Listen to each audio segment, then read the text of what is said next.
Hello，大家好，我係 Wing 啊。咁咧，我哋分享一個咧，就係我喺後花園自己打造一個準備拍片嘅或者自己用嘅練功廚房。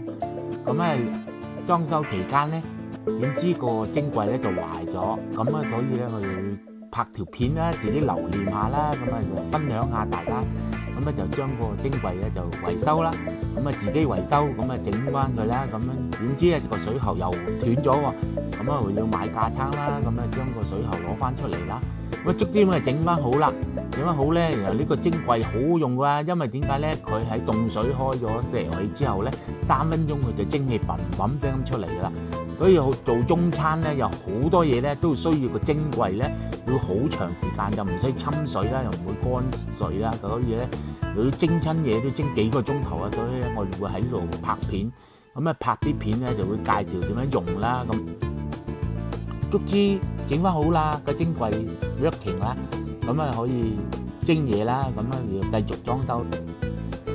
多謝大家分享。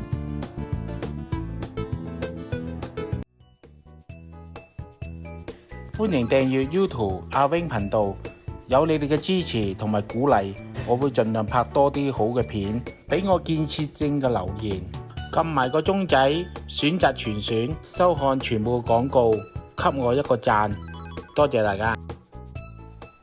喂，大家唔好走住啊！記得訂閱阿 Wing 頻道啊！多謝大家支持。